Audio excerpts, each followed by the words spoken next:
jemaat Tuhan. Mari naikkan pujian kita buat Tuhan. Dia yang bertata dalam hidup kita. Hey.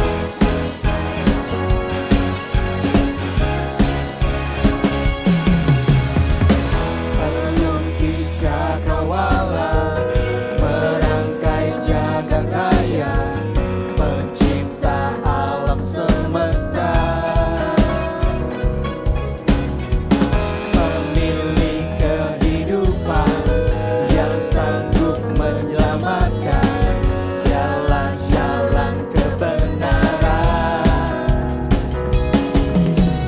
Kami rindukan kuasa lawatanmu, kebangkitan pasti terjadi.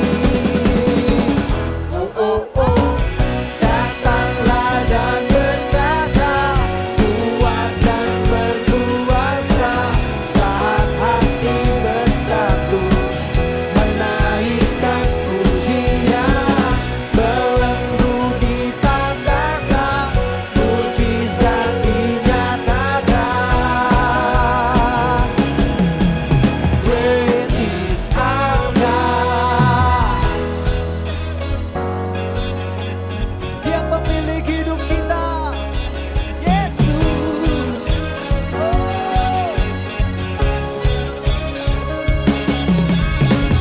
Pemilik kehidupan yang sanggup menyelamatkan jalan-jalan kebenaran. Yang rindukan lawatan Tuhan. Kami rindukan kuasa lawatanmu, kebangkitan pasti terjadi. Oh oh oh, datanglah dan bertata, kuat dan berkuasa, saat hati bersatu, menaikkan pujian, belenggu dipatahkan, mujizat dinyatakan. Great is our God.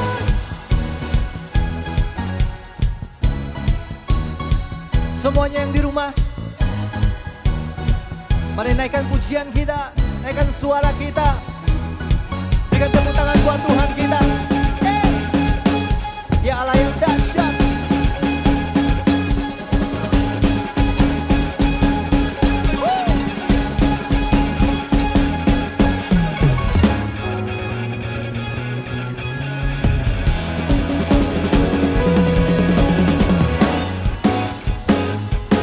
Yang merindukan kuasa Tuhan, mari naikkan. Kami rindukan kuasa lawatanmu, kebangkitan pasti terjadi. Oh oh oh, datanglah dan berkata, kuat dan berkuasa, saat hati bersatu, menaikkan pujian, belenggu dipatahkan, mujizat dinyatakan. Great is our God. Dia Allah yang besar dalam hidup kita. Jesus.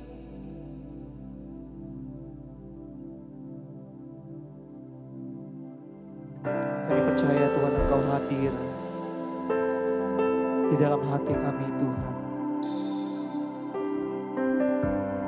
Engkau hadir dalam setiap rencana-rencana kami Tuhan.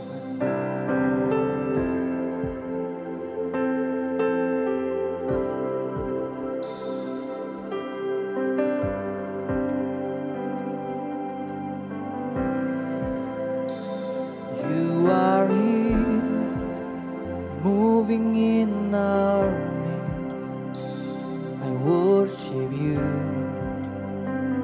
I worship you. You are here, working in this place.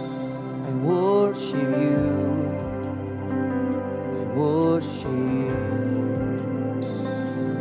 You are here, moving in our midst. I worship you, I worship you. You are here, working in this place. I worship you, I worship you. Waymaker, miracle worker, promise keeper, light in the darkness. My God, that is who you are. You are, you are. Waymaker, miracle worker, Promise keeper, light in the darkness. My God, that is who you are. You are here, touching every heart. I worship you, I worship you. You are here, healing every heart. I worship you, I worship you. You are here, touching every heart. I worship you, I worship you. You are here, oh, healing every heart. I worship you, I worship you. Waymaker, miracle worker, promise keeper, light in the darkness. My God, that is who you are. Yes, yes, God. Oh, waymaker, miracle worker, promise keeper, light in the darkness. My God, that is who you are. You are, you are, you are. Miracle worker, promise keeper, light in the darkness. My God, that is who you are. You are. Waymaker, miracle worker, promise keeper, light in the darkness. My God, that is who you are. Oh, that is who you are. That is who you are. Oh, that is who you are. That is who you are. Jesus. Jesus. Yes, you are, God. That is who you are.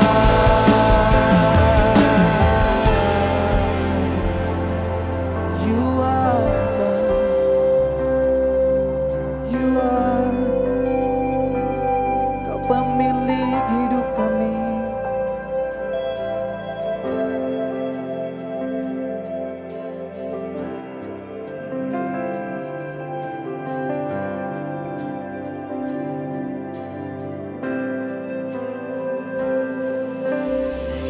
even when I don't see it, you're working. Even when I can feel it, you're working. You never stop working. You never stop working. Even when I don't see it, you're working. Even when I don't feel it, you're working. You never stop working. You never stop working. Even when I don't see it, you're working. Even when I don't feel it, you're working. You never stop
Engkaulah Tuhan kami.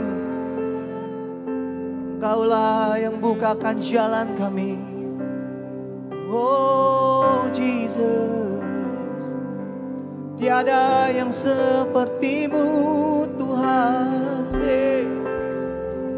Engkau Allah yang ajaib, Engkau Allah yang dahsyat.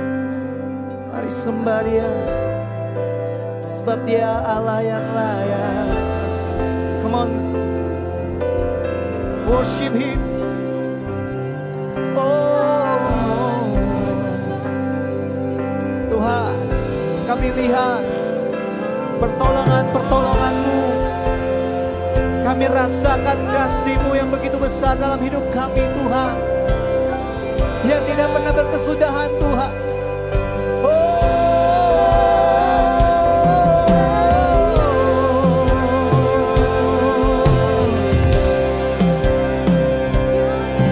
Mari naikkan penyembahan-Mu, naikkan syukur-Mu kepada Tuhan.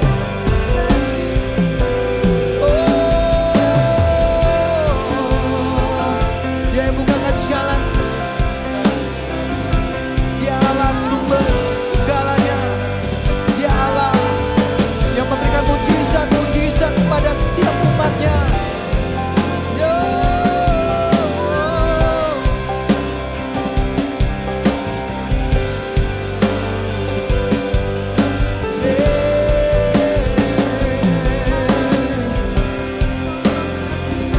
Ya Tuhan, ya Yesus.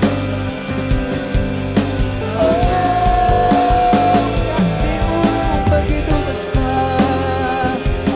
Oh God,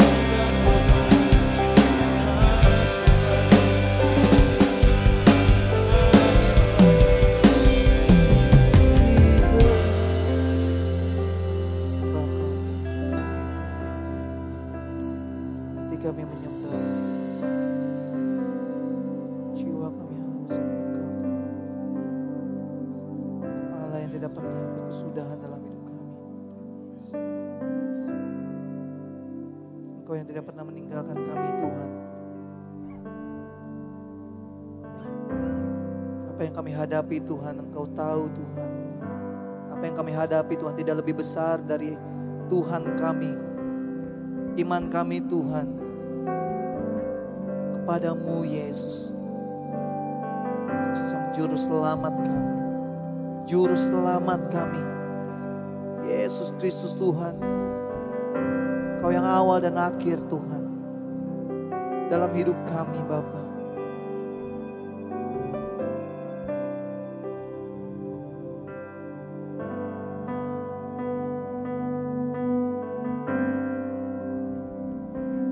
Oh, come, let us adore Him.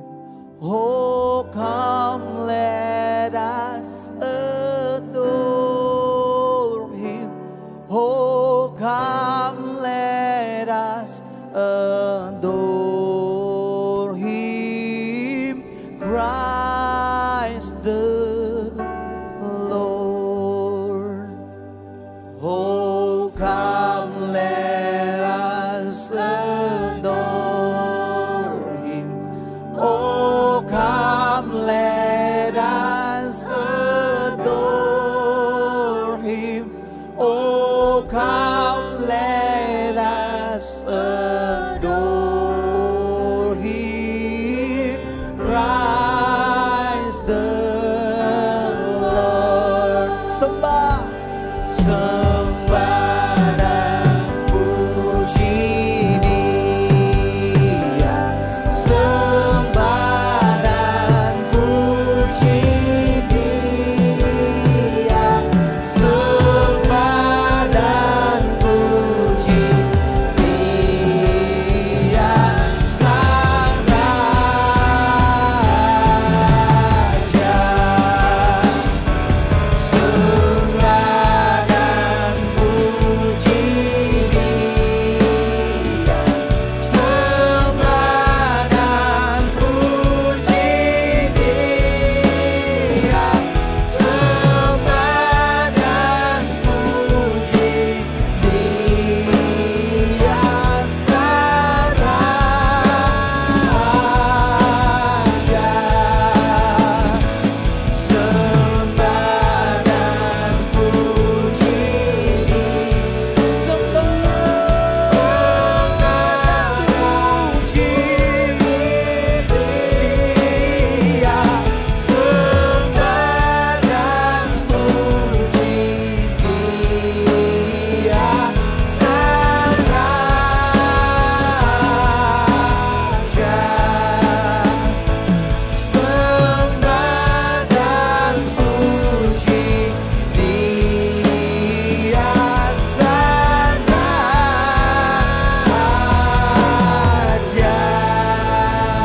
harapan untuk hidup bebas dari kekurangan merupakan impian dari semua orang.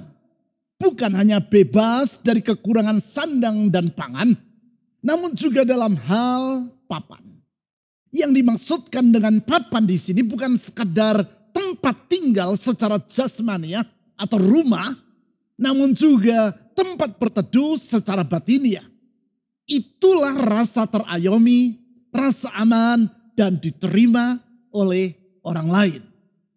Hidup bebas dari kekurangan itulah yang digambarkan secara indah oleh Norman Rockwell dalam lukisannya yang berjudul Freedom from Want atau bebas dari kekurangan. Di dalam lukisan yang menghiasi kantor Perserikatan Bangsa-Bangsa atau PBB di kota New York ini, Norman Rockwell menggambarkan suasana perjamuan Thanksgiving Day dalam sebuah keluarga kelas menengah di Amerika Serikat. Nampak di situ sebuah keluarga besar yang sedang duduk mengitari meja makan. Sebagaimana lazimnya pada Thanksgiving Day, di dalam perjamuan itu dihidangkan makanan tradisional, yaitu daging kalkun. Nampak sang nenek sedang memegang sebuah nampan yang berisi daging kalkun dan hendak menaruhnya di atas meja. Sedangkan suaminya, sang kakek, berdiri di sampingnya dengan wajah yang tersenyum. Lukisan ini bukan hanya mengekspresikan kecukupan dalam hal pangan, yaitu yang digambarkan melalui daging kalkun berukuran besar yang memenuhi seluruh nampan yang berada di tangan sang nenek. Tetapi juga mencerminkan suasana kekeluargaan yang hangat dan penuh kasih. Kehangatan yang nampak melalui wajah-wajah ceria dari keluarga yang sedang berbincang satu sama lain di sekitar meja tersebut. Steven Spielberg, sutradarawan Hollywood yang sangat terkenal itu berkata bahwa melalui lukisannya ini Norman Rockwell menggambarkan the American Dream, impian orang Amerika.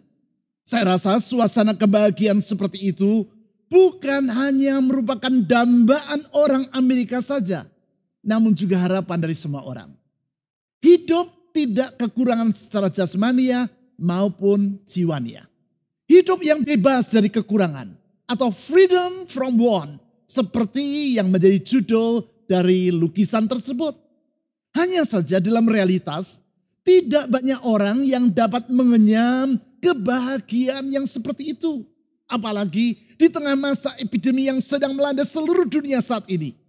Kebahagiaan menjadi suatu impian yang sangat mahal. Hidup tak berkekurangan bagi sebagian orang merupakan suatu ilusi yang jauh dari kenyataan. Di dalam situasi yang serba tidak menentu ini, pesan yang Tuhan sampaikan melalui malaikatnya kepada para gembala di padang dekat kota Bethlehem di wilayah Yudea 2000 tahun yang silam terasa sangatlah relevan. Pesan yang berbunyi, jangan takut. Ini merupakan kalimat jangan takut yang keempat yang disampaikan Allah di sekitar peristiwa Natal. Yaitu peristiwa kelahiran Yesus Kristus, Tuhan kita. Pesan yang pertama disampaikannya melalui malaikat Gabriel kepada Sakaria, ayah dari Yohanes Pembaptis, sekitar 15 bulan sebelum kelahiran Yesus. Pesan yang kedua disampaikan kepada Maria, pribadi yang dipilih Allah untuk mengandung dan melahirkan Yesus Kristus 6 bulan sesudah malaikat Gabriel menjumpai Sakaria. Pesan yang ketiga disampaikan kepada Yusuf, tunangan dari Maria. Pesan ini diutarakan oleh malaikat kepada Yusuf melalui mimpi beberapa lama sesudah Maria mengandung bayi Yesus. Sekarang yang keempat, pesan jangan takut ini diwartakan oleh malaikat kepada beberapa orang gembala di dekat Bethlehem pada malam Yesus dilahirkan. Melalui pesan tersebut, malaikat berkata kepada para gembala itu, jangan takut karena Allah peduli padamu. Ini merupakan pesan yang sangat penting dan yang juga Allah sampaikan kepada kita. Jangan takut karena aku peduli terhadap dirimu. Mari kita membaca peristiwa tersebut di dalam Lukas pasal 2 ayat 8 sampai 14. Untuk itu kita akan membaca ayat 8 sampai 11 terlebih dulu. Lukas pasal 2 ayat 8 sampai 11. Di daerah itu, maksudnya di daerah Bethlehem, tempat Yesus dilahirkan, ada gembala-gembala yang tinggal di padang menjaga kawanan ternak mereka pada waktu malam. Tiba-tiba berdirilah seorang malaikat Tuhan di dekat mereka, dan kemuliaan Tuhan bersinar meliputi mereka, dan mereka sangat ketakutan. Lalu kata malaikat itu kepada mereka, "Jangan takut, sebab sesungguhnya aku memberitakan kepadamu kesukaan besar untuk seluruh bangsa." Ayat 11. "Hari ini telah lahir bagimu juru selamat, yaitu Kristus, Tuhan, di kota Daud." Maksudnya adalah kota Bethlehem.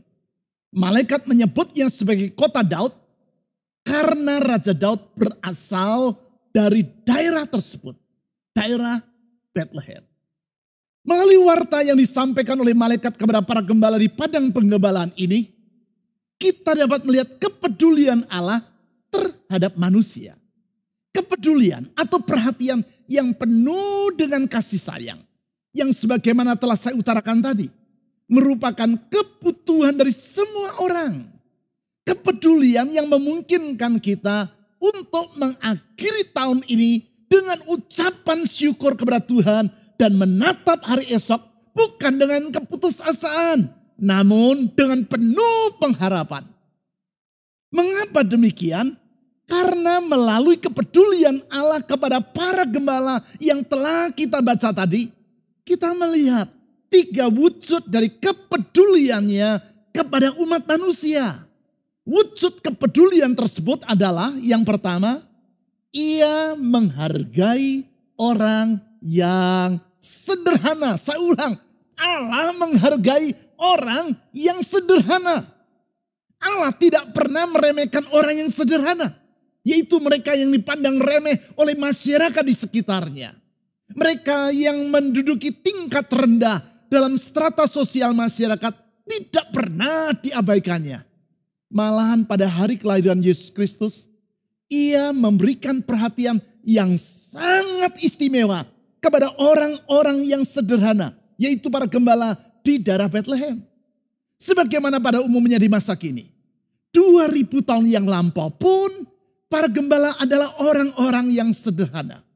Mereka bukan orang-orang yang berpendidikan tinggi, bukan para peternak yang kaya raya, namun para pekerja yang harus bekerja keras untuk menyambung kehidupan mereka.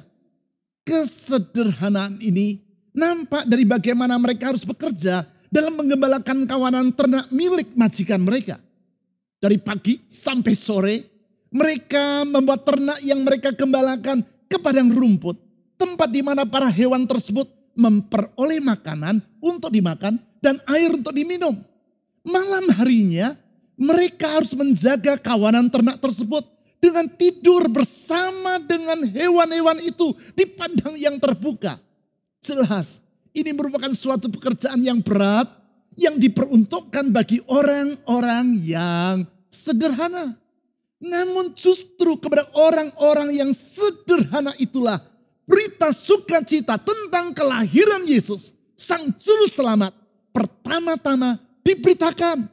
Allah tidak terlebih dulu menyampaikan berita tersebut kepada para saudagar, para bangsawan, para pejabat tinggi, ataupun para pemuka agama di kota Yerusalem.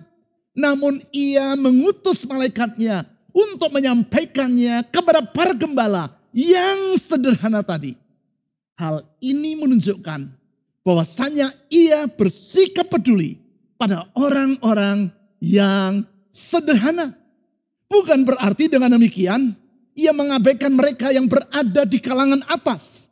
Sebab sesungguhnya Allah mengasihi semua orang. Justru karena ia mengasihi semua orang, maka ia memberikan perhatian kepada para gembala yang seringkali dilupakan dan diabaikan oleh masyarakat sekitarnya. Kepedulian kepada orang-orang yang sederhana ini mengingatkan saya kepada kisah yang diceritakan oleh Bunda Teresa, biarawati yang melayani orang-orang termiskin dari antara orang miskin di Kalkuta, India. Suatu hari, Bunda Teresa mengunjungi rumah seorang perempuan yang sangat miskin, yang memiliki 6 orang anak dan yang tidak memiliki apapun untuk dimakan. Sedemikian sengsara kehidupan mereka, sehingga selama beberapa hari keluarga ini belum mengisi perut mereka dengan makanan. Mendengar keadaan mereka, Bunda Teresa mengunjungi keluarga tersebut sambil membawa 1 kantong besar yang berisi beras. Menerima pemberian dari Bunda Teresa, sang ibu dari keluarga tersebut membagi beras yang ia terima menjadi 2 bagian. Kemudian tanpa berpamitan kepada Bunda Teresa, ia bergegas pergi keluar rumah sambil membawa setengah kantong dari beras yang ia terima tadi. Sekitar 10 menit kemudian, ia kembali dengan tangan yang kosong.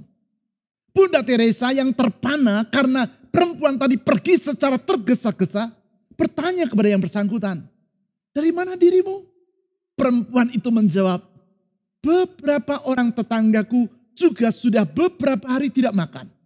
Mereka kelaparan dan memerlukan makanan seperti diri kami. Oleh karena itu, aku membagikan beras yang kau berikan kepadaku kepada mereka."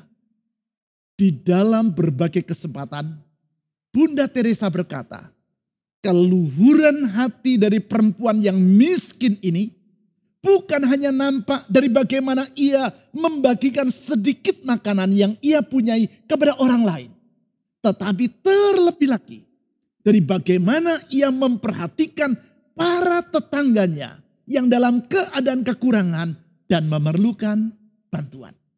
Kepedulian dari perempuan yang miskin itu merupakan suatu sikap yang sangat mulia. Kepedulian yang sama pula lah yang dapat kita lihat di dalam diri Allah. Memang ia tidak berkekurangan seperti perempuan yang memperoleh bantuan dari Bunda Teresa tadi. Namun kepedulian di dalam kasih dan pengorbanan yang ia lakukan tidak kalah dibandingkan sang perempuan tadi. Bahkan jauh lebih besar. Sebab di dalam kepeduliannya kepada orang-orang yang sederhana, ia telah rela mengorbankan dirinya dengan datang ke dunia menjadi sama dengan manusia, yaitu di dalam diri Yesus Kristus, Tuhan kita. Yesus Kristus yang lahir dalam peristiwa Natal 2000 tahun yang lampau. Yesus Kristus yang merupakan wujud dari kepedulian Allah kepada orang-orang yang sederhana. Sehingga dalam segala keadaan kita dapat berkata, jangan takut karena Allah peduli pada dirimu. Selanjutnya, yang kedua, wujud dari kepedulian Allah pada manusia adalah bahwa ia tidak mengabaikan orang yang kesepian. Allah tidak mengabaikan orang yang kesepian. Allah tidak membiarkan orang yang berada dalam keadaan sebatang kara, yaitu mereka yang tidak mempunyai orang lain sebagai tempat bagi dirinya untuk mencurahkan beban dalam hatinya. Alkitab menulis bahwa Allah bersikap peduli kepada anak yatim dan para janda. Yang dimaksudkan di sini bukan hanya para yatim dan janda secara jasmania, tetapi juga para yatim dan janda secara batinnya. Itulah orang-orang yang berada di dalam keadaan sebatang kara. Kesepian dan perasaan sebatang kara ini bukan hanya dialami oleh mereka yang berkekurangan secara jasmania, tetapi juga dialami oleh banyak selebritis dan orang-orang ternama. Tidak sedikit para artis di Hollywood yang mengalami kesepian di tengah popularitas mereka. Salah satunya adalah Elvis Presley, penyanyi legendaris yang sangat terkenal itu. Alkisah, 6 minggu sebelum Elvis meninggal dunia, seorang wartawan melakukan wawancara dengan yang bersangkutan. Wartawan tersebut berkata demikian, Elvis, engkau pernah berkata bahwa engkau memiliki 3 cita-cita, yaitu menjadi sangat terkenal, menjadi sangat kaya, dan menjadi sangat berbahagia. Sudahkah engkau berbahagia? Jelas Elvis adalah pribadi yang sudah sangat terkenal dan sangat kaya. Sehingga hal tersebut tidak ditanyakan oleh sang wartawan. Namun yang ia tanyakan adalah, sudahkah engkau berbahagia? Mendengar pertanyaan tersebut, Elvis terdiam sejenak. Kemudian dengan suara lirih ia berkata, no, I'm not happy. I feel lonely like in hell. Tidak, saya tidak berbahagia. Saya merasa kesepian seperti berada di dalam neraka. 6 minggu kemudian orang menemukan Elvis meninggal dunia karena overdosis dengan obat bius. Terkenal, namun kesepian. Perasaan kesepian seperti itu pula lah yang dialami oleh para gembala tadi.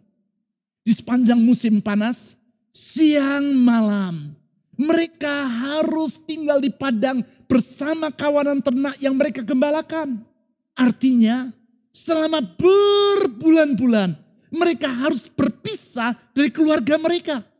Sebagaimana wajarnya orang yang sudah berkeluarga, tentu mereka ingin tinggal bersama dengan anak dan istri mereka. Namun keadaan mengharuskan para gembala itu untuk hidup jauh dari keluarga dan menanggung kesepian. Kepada orang-orang yang kesepian itulah Allah mengutus malaikatnya untuk menyampaikan berita sukacita tentang kelahiran Yesus Kristus. Dengan demikian Allah menyampaikan pesan bahwasanya ia bersikap peduli terhadap orang-orang yang sebatang kara. Baik mereka yang sebatang kara secara jasmania maupun secara batinnya. Oleh karena itu, apabila saat ini saudara merasa bahwa dirimu harus menanggung beban kehidupan seorang diri dan tak seorang pun yang dapat memahami kesukaran yang engkau hadapi, dengar pesan yang secara tak langsung disampaikan malaikat Tuhan pada malam Natal itu. Jangan takut, Allah peduli pada dirimu. Di dalam iman kepada Allah yang bersikap peduli kepada umatnya.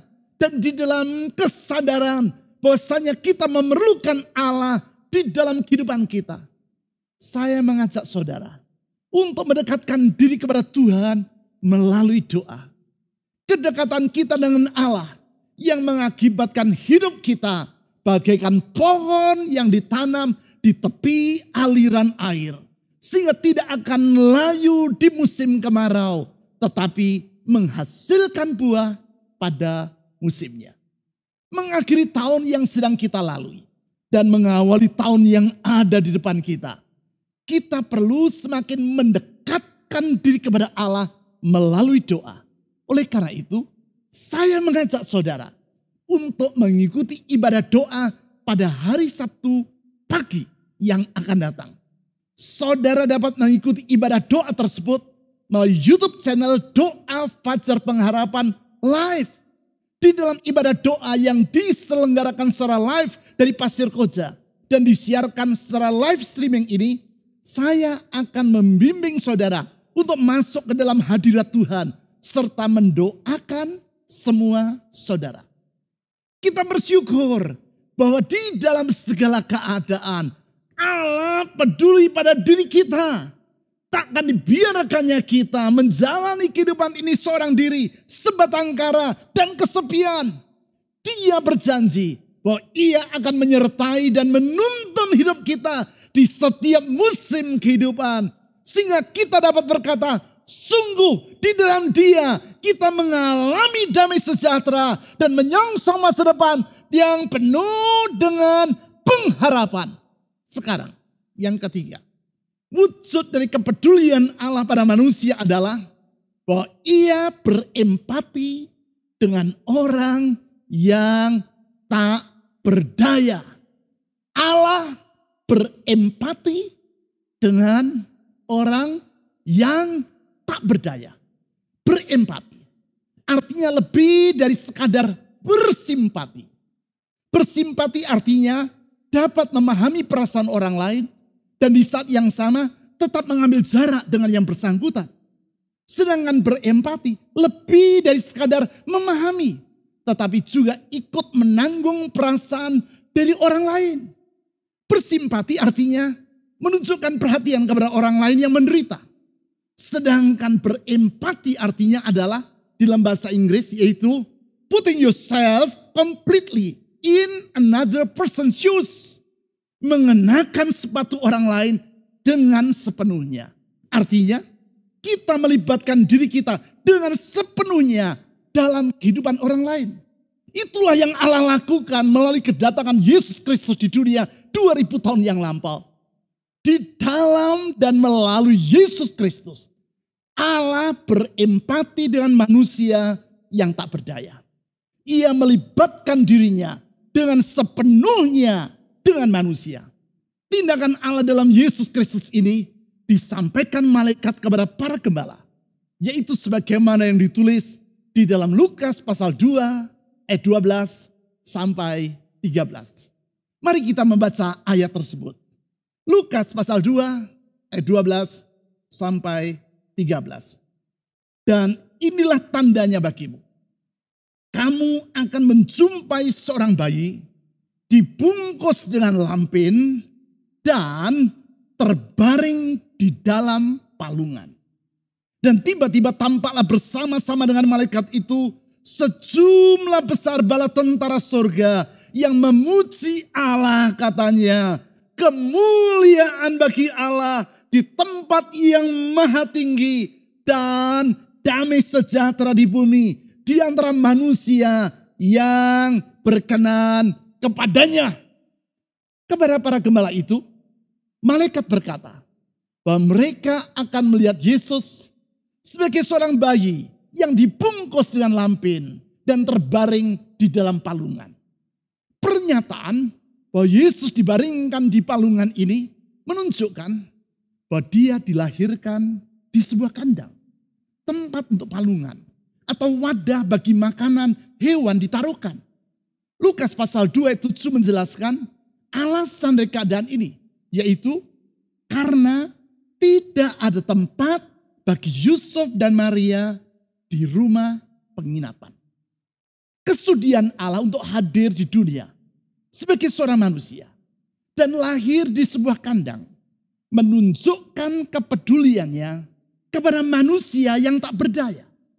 Ketakberdayaan seperti ketidakmampuan Yusuf dan Maria untuk memperoleh tempat di rumah penginapan.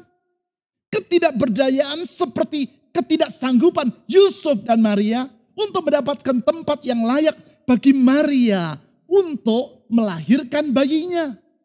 Ketakberdayaan seperti terbatasnya kehidupan para gembala yang harus bekerja untuk menyambung hidup dengan tinggal dan bermalam di padang penggembalaan. Di dalam semuanya ini, Allah bukan hanya sekadar bersimpati dengan ketakberdayaan manusia. Ia bukan hanya dapat memahami perasaan orang yang menderita, tetapi ia berempati dengan mereka. Empati yang ia tunjukkan dengan rela lahir di sebuah kandang dan dibaringkan di sebuah palungan. Dengan cara demikian, ia berkata kepada para gembala tersebut, jangan takut, Allah peduli padamu. Kepedulian kepada orang yang tak berdaya ini seperti kepedulian seorang ibu kepada bayinya. Apabila seorang ibu mengabaikan dan menelantarkan bayinya, dapat dipastikan bahwa bayi itu tidak akan mampu bertahan hidup. Sebab bayi pada dasarnya adalah seorang manusia yang tak berdaya. Ia tidak mampu mencari makan sendiri, tidak mampu berjalan sendiri, bahkan belum mampu untuk berbicara. Kehidupannya sepenuhnya bergantung kepada orang lain, khususnya kepada ibunya.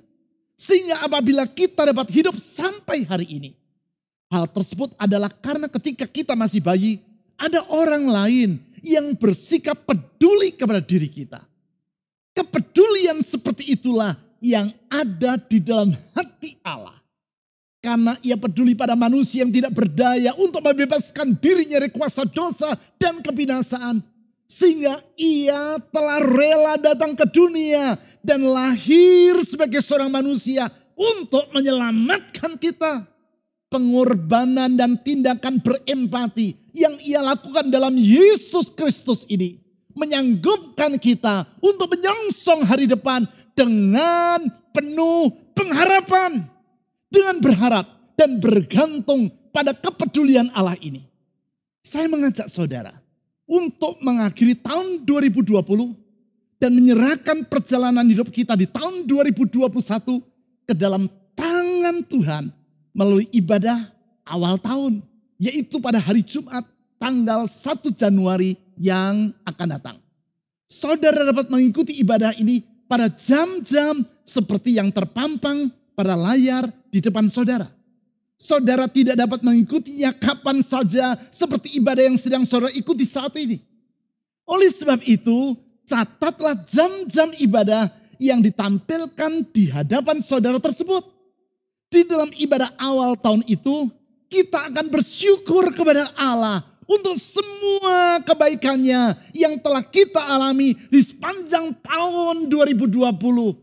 Dan menyerahkan harapan-harapan kita untuk tahun 2021 ke dalam tangannya. Untuk itu, saudara dipersilakan mengirim pokok-pokok ucapan syukur saudara untuk tahun 2020.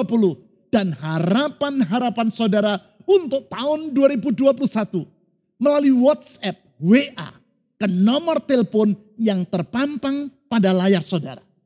Bila saudara belum mengirimnya, tulis dan kirimkan kedua hal tersebut sekarang juga. Dalam ibadah awal tahun tersebut, kami para penatua akan menyerahkan semua pokok-pokok ucapan syukur serta harapan-harapan saudara tadi kepada Tuhan melalui doa.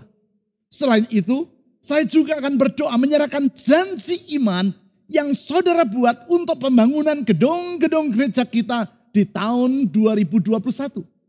Kalau saudara belum menulis janji iman tersebut, seperti yang telah saya jelaskan dalam ibadah Natal tanggal 25 Desember kemarin, saudara cukup menuliskan nama saudara, jumlah yang saudara akan persembahkan setiap bulannya, dan mengirimnya melalui WhatsApp atau WA ke nomor telepon untuk hal itu. Saya ulang, cukup tuliskan nama saudara, dan jumlah dana yang akan saudara persembahkan setiap bulannya di sepanjang tahun 2021. Kalau saudara ingin memberikannya bukan dalam bentuk bulanan, tetapi secara sekaligus atau mungkin setiap 3 bulan atau yang lainnya, tuliskan hal itu pada pesan yang saudara kirim melalui WhatsApp tadi. Catat nomor telepon khusus untuk janji iman ini. Kita percaya langkah iman dan penyerahan diri kita kepada Tuhan tidak akan diabaikannya. Dia yang peduli kepada orang yang tak berdaya adalah Allah yang sanggup menolong kita untuk melewati tahun ini dan memasuki tahun yang akan datang di dalam berkat-Nya yang berlimpah-limpah. Karena Ia adalah pribadi yang peduli kepada umat-Nya, sehingga tidak akan dibiarkannya kita menanggung beban kehidupan seorang diri. Dengan tangannya yang kuat dan yang tidak pernah lelah, Ia memegang diri kita, menopang diri kita, dan menuntun diri kita. Sehingga dengan demikian kita dapat berkata, ada hari esok di dalam Tuhan. Sebentar saya akan berdoa bagi saudara. Memang 10 bulan terakhir yang kita lewati di tahun ini bukanlah masa yang mudah. Berbagai kesukaran sehubungan dengan wabah yang melanda seluruh dunia ini telah melumpuhkan berbagai aspek kehidupan. Di antaranya yaitu aspek ekonomi dan sosial. Para pakar memperkirakan dampak dari kesukaran ini akan bersifat jangka panjang. Sebagai akibat, tidak sedikit orang yang dalam keadaan putus asa karena merasa dirinya tak berdaya untuk menanggung beban yang sangat berat ini. Namun dengan mengingat pesan yang Allah sampaikan melalui malaikat-Nya kepada para gembala di daerah Bethlehem, yaitu bahwa Dia peduli kepada semua orang, termasuk mereka yang sederhana dan kesepian. Dan dia tidak akan mengabaikan orang yang tidak berdaya. Kita akan mengakhiri tahun ini dengan ucapan syukur kepadanya. Kita yakin bahwa dia yang berjanji adalah pribadi yang setia kepada janjinya. Kita percaya bahwa dia yang berjanji adalah pribadi yang sanggup untuk melaksanakan janjinya. Dengan bersandar pada kasih, kuasa, hikmat, dan kesetiaan Yesus Kristus Tuhan kita. Kita melewati tahun ini sebagai tahun yang benar-benar hidup atau fully alive. Dan kita akan memasuki tahun yang akan datang sebagai tahun awal yang baru atau restart. Dengan percaya kepada firman-Nya, kita dapat berkata kepada diri kita sendiri, jangan takut, Allah peduli padamu. Mari kita berdoa. Tuhan Yesus, Engkau peduli kepada diri kami. Tidak pernah Engkau membiarkan kami berjalan seorang diri. Tak pernah Engkau membiarkan kami menghadapi kesukaran seorang diri. Engkau telah berjanji dan Engkau telah menepati janji-Mu dan akan terus menepati janji-Mu. Bahwa Engkau akan menyertai kami sampai kepada kesudahan. Engkau tidak akan pernah membiarkan kami, tetapi Engkau menopang diri kami, meneguhkan hidup kami, menuntun hidup kami, menggenggam hidup kami dalam tangan-Mu, dan menetapkan hari esok bagi setiap kami. Kami sadar Tuhan, kami perlu Engkau. Kami sadar ya Tuhan Yesus, kami perlu Engkau. Itu sebabnya mengakhiri tahun 2020. Memasuki tahun 2021, satu hal yang kami mohonkan ya Tuhan Yesus, penyertaan-Mu dalam hidup kami. Saya berdoa untuk semua jemaat-Mu yang sedang mengikuti ibadah saat ini. Apapun yang menjadi pergumulan dan kesukaran yang mereka hadapi, di dalam Engkau selalu ada jalan keluar. Di dalam Engkau selalu ada jalan keluar. Karena kuasa-Mu tidak terbatas, hikmat-Mu tidak terbatas, kasih-Mu tidak terbatas, kesetiaan-Mu tetap untuk selama-lamanya. Saya berdoa saat ini Tuhan Yesus, ulurkan tangan-Mu yang penuh dengan kuasa, kasih dan kesembuhan itu. Membuka jalan bagi mereka yang sedang mengalami kesukaran. Menyediakan jalan keluar bagi mereka. Menyembuhkan rumah tangga mereka. Menyembuhkan ekonomi mereka. Menyembuhkan masa depan mereka. Menyembuhkan hati mereka. Menyembuhkan seluruh kehidupan mereka. Karena kami percaya di dalam Engkau ya Tuhan Yesus. Di dalam Engkau kami punya pengharapan yang tidak akan mengecewakan. Di dalam nama Yesus Kristus, Tuhan dan Juru Selamat. Amin.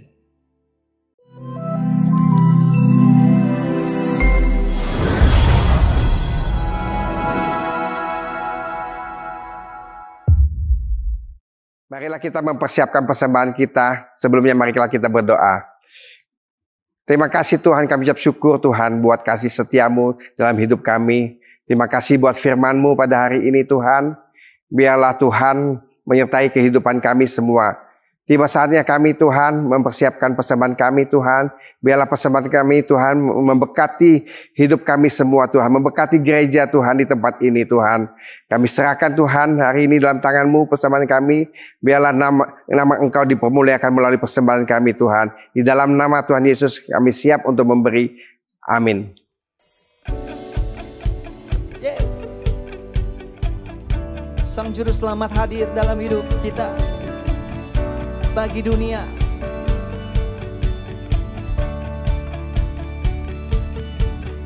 The first Noel, the angels did say, was a certain poor shepherds in fields as they lay, in fields where they lay keeping their sheep. On a cold winter's night that was so deep, Noel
menjelang tahun baru 2021. Tuhan memberkati.